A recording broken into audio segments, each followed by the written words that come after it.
I'm going to raise the issue about, and it's an ongoing issue, about the absence of a community worker for MS services in Sligo and Leitrim. Currently, the North West has the highest instance of MS in the country, but very unfortunately and alarmingly actually, that there's no dedicated MS community worker in Sligo or Leitrim. So at the moment, and we're the only counties, they're the only counties in the whole country that don't have a dedicated community worker. So I know that MS Ireland have put together a business proposal which they have submitted to the Department of Health. So they're looking for basically to be treated like everywhere else in the country, that there's 19 community workers employed throughout the country. And community workers, I suppose, play a vital role for anyone that has MS. That MS is such a varied, it affects people in a very different manner. So so the caseworker or the community worker would be there to offer case management, to offer support to families, to act as an advocacy person, to look at finance, to look at training, to look at, to generally be a voice for someone that is diagnosed with MS. And like we heard stories, we were at the business proposal meeting, and there was a lot of government TDs, there was a lot of our local representatives there from across parties and none. We're all very much listening to the stories of people people with MS in Sligo and Leitrim that don't have access to the same services that we should have access to. They're put forward a business case, and they're looking for just short of 73,000 to employ a community worker, which in the grand scale of things is like a drop in the ocean. There's 300 people diagnosed with MS in Sligo and Leitrim, so in my opinion there should be 2 community workers. I mean, imagine one community worker, and I worked myself as a community worker with the Irish Wheelchair Association, trying to manage a caseload of 300 people is just astronomical. So I would be putting forward the case that there should be 2. But I would look for the Minister, I suppose, to look favourably on this. We've continued on in the North West. There's a wonderful MS therapy centre which have to fundraise 100,000 themselves a year to keep this operating. And I think because this has been such a success in the North West, and it's been such a support for people and their families living with MS, that often the idea of having a community worker has been overlooked. But can I just read you out one story? I know I don't have much time. I'm just going to read out a story about Mary, who was at this, that when I was diagnosed with MS in 2006, there was no dedicated community worker in Sligo. Almost 2 decades later, the situation remains unchanged.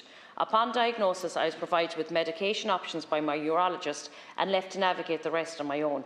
The MS nurse gave me advice on how to take the medication, but beyond that, there was no structured support. I had no access to information about how to connect with other people living with MS, no guidance on what my future could look like if I had to stop working, and no knowledge of financial supports available. There was no direction on accessing home care should I require it, nor any mention of MS Ireland and the resources they offer. So, in Sláintecare there is a dedicated, I suppose, commitment to an integrated approach to healthcare. And this would, if there was employed a community worker, and like 73,000 is like a drop in the ocean when you look at the Department of Health spending budget. It would support the social workers' case management, and also look at the management team within the whole sector, within the whole support services around MS. So I would like to hear a statement about how we are not going to be treated any more like people with living with MS in the North West as second-class citizens. Thank you, Thank you, Senator Cosgrave. I know this commencement note was submitted to the Department of Health, which was forwarded over to Minister Foley, so I'm answering this on behalf of Minister Foley. I would like to thank Senator Cosgrave for raising this important issue and for offering me the opportunity to respond. HSE Disability Services has allocated funding on an annual basis to provide a range of services throughout the country. Funding is spent in line with national agreed policy for disability services, whilst at the same time endeavouring to maximise value. Services include residential and respite services, day services, PA and home support services and therapeutic services. Disability services are provided based on the presenting needs of an individual rather than by diagnosis of the individual or the actual type of disability or services required. Services are provided following individual assessment according to the person's individual requirements and care needs. The HSE works in partnership with organisations including Section 38, Section 39, out-of-state and for-profit organisations to ensure the best level of service possible is provided to people with a disability. Out-of-state and for-profit organisations to ensure the best level of service possible is provided to people with a disability and their families within the available resources.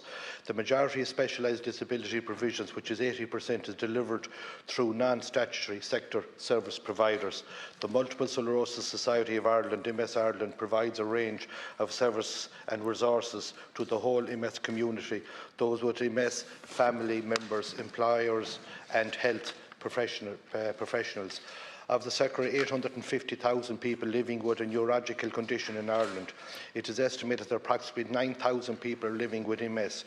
Through its regional community workers, MS Ireland organises a range of living with MS programmes, workshops and activities throughout the country that are targeted at various groups such as those newly diagnosed, carers, children or parents with MS and health professionals. Programmes include physical therapies, symptom management and information educational seminars. MS Ireland provides services at local and national level. Locally, their team of regional workers provide one-to-one and group support, and their 39 voluntary branches provide opportunities to socialise, share experiences and avail of services. MS Ireland also operates a confidential helpline that provides immediate information and support to those affected by MS. MS Ireland receives funding from the HSE under Section 39 of the Health Act 2024. In 2004. In 2023, MS Ireland received over €3 million from the HSE to support its services. The funding is governed by a number of service agreements in 7 of the 9 former CHO areas, which identify severe service delivery provided by the agency in return for the money being provided to them. Thank you, Ira. So there was no indication there that there's going to be any commitment to delivering MS services in the North West. I know, thank you for outlining the amazing work that MS Ireland provide, and we know that, and I know that, and the Section 39 workers. But so there, could you bring it back to the Minister that this is, and it would be really appreciate people in the North West that this is going on. It's gone on decades, and there's no. It's particularly when there is the highest instance of people with MS in the North West, and we don't have this basic service that other counties do. And you spoke about the role of the disability review, saying that in 2018, the HSE Disability Capacity Review states that community workers are listed as one of the most used multidisciplinary teams within disabilities. So while these roles are available, people with disabilities can be enabled to access mainstream activities and services, slowing down or reducing the uptake of more traditional disability services. So it's a cost-saving measure to actually introduce the community workers that avoid the duplication of work, and it puts community workers are doing their job, that people living with MS are getting their supports that they're entitled to, and that they know that they're being signposted in the right direction. So it cuts down, and it's a cost-saving measure in the long run. Thank you. Once again, thank you, Senator. And the HSE recognises the value of MS Ireland and the MS Care Centre support and services to people with multiple sclerosis. Each year, the HSE participates in the estimates process with the Department of Health, Department of Children, Disability and Equality, and makes a submission for additional monies to meet the health and social care needs of the population it serves. The Disability Services make submissions for additional funding for the day, residential, respite, home support, PI hours, multidisciplinary posts and Euro rehab monies as a key element of its submission. Any new funding secured is allocated to the integrated healthcare areas to provide service to those with the greatest need on a priority basis. The HSE confirms it has received submissions on MS Ireland. These are being considered as part of the 2026 estimates process, and I will bring back the issue that you raised regarding your particular issue that you've raised here tonight. I will bring that back to the Minister and I'll ask her to maybe report back directly to you. Thank you.